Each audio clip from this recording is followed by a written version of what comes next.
To those who supported him, it was a surprise. To me, who had worked for him previously years ago, it was no surprise. It was just what I said would happen, and it happened. Right. And I'm saddened by that.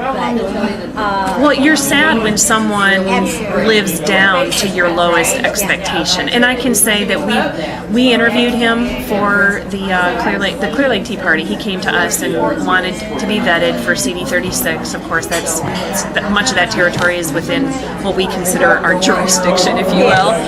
And we talked to him once, possibly twice, and refused to endorse him both times because we saw a fatal flaw.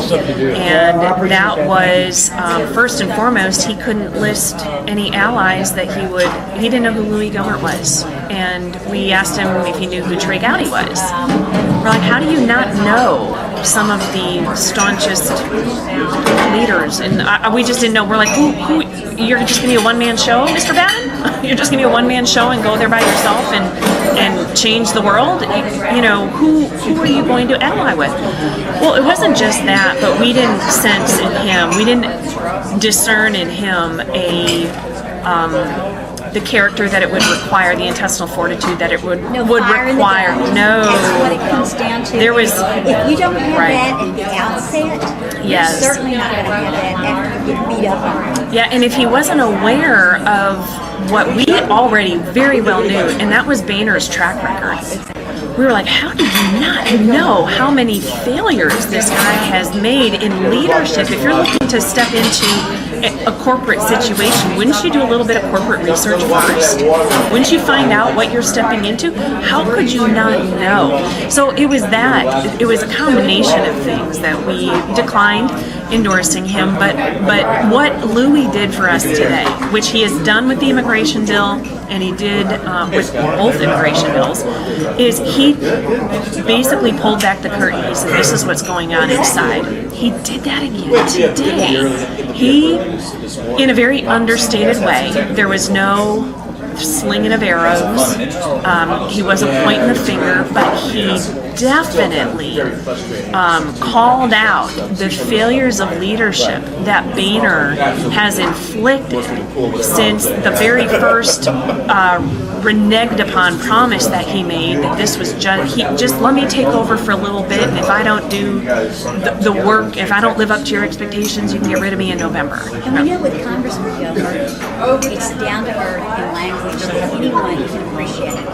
It's not with throwing out the numbers of bills or throwing out titles and a lot of our elected officials do that because most people are not so familiar with them, so they really don't know what they're talking about. Never is it that way with Congressman Gohmert. Right. He talks about issues so you know exactly what he's talking about.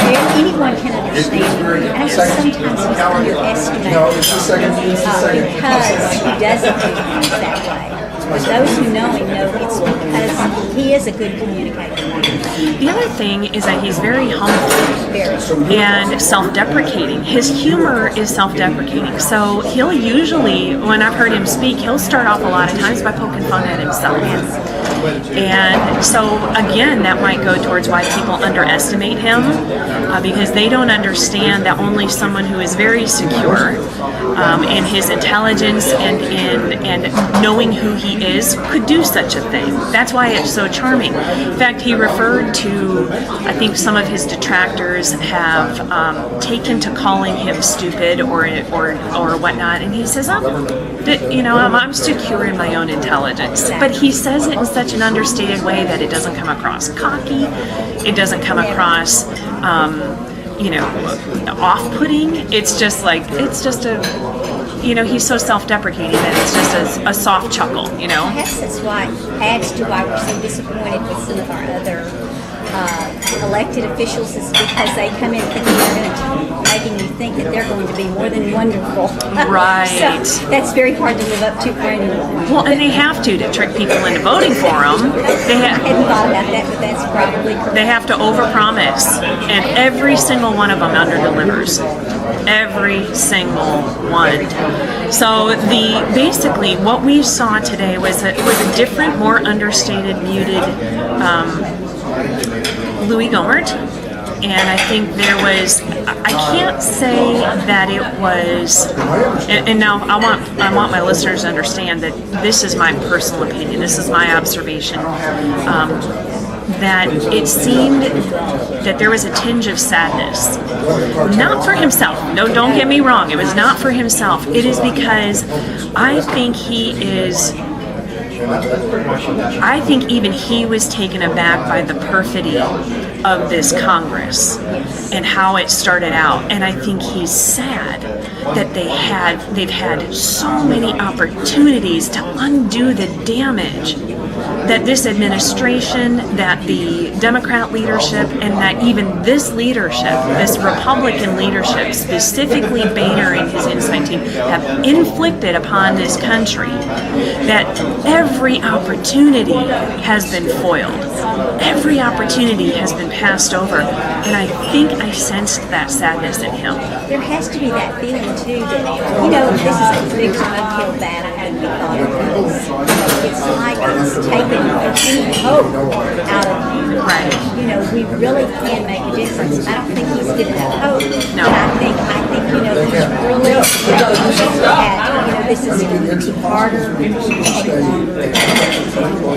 And he does, and there's not the support for it that maybe he could have hoped for. Oh, absolutely. Specifically in his own Texas delegation. I mean, that infuriates me, but I think it saddens him, especially with some of the retaliation that they're inflicting upon him even at this point. There's probably relationships at stake here. True. He's got to know, though, that part of what he's feeling from these other legislators, while maybe they appear to be indifferent or angry, is likely really how they feel about himself, because he has shown them what a true elected official who raised his hand and swore to uphold the Constitution looks like. And so when they look at him, they can't help but feel a little shame, worse about themselves. I agree. Beautiful insight, Lydia. I agree. I think that's exactly what that is. If they have a decent bone in their body, should be a little ashamed. They should be embarrassed, because we are. Yes. I'm ashamed of them. I am too. I am ashamed that they're Texans. I am ashamed of how they've treated a fellow Texan, and I'm ashamed that they have thrown their constituents under the bus. With all of that said, I think that he is a true statesman, and his statesmanship has outshone by him taking this risk. And again, for my listeners too, we heard the inside story. He did not want it. He did not want power.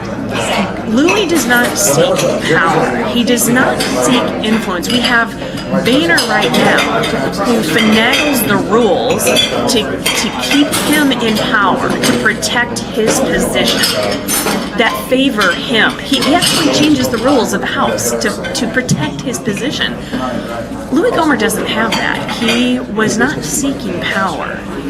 He was looking for a solution to stop this headlong slide to hell in a handbasket of the country. And there were numerous solutions and stopgaps along the way that needed leadership, that the leadership failed on.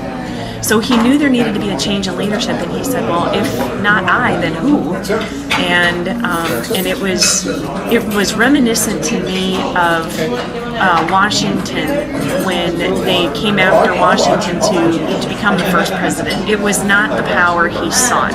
It was the public service that he accepted. And you heard that from Louis Gohmert today. He accepted public service. 2 points. First point that you made was that this didn't happen over an incident. He showed us that there had been so many times when major legislation could have been done, could have been tweaked, things could have been done to keep us from being in the dire situation that we're in, and the opportunities were just let go.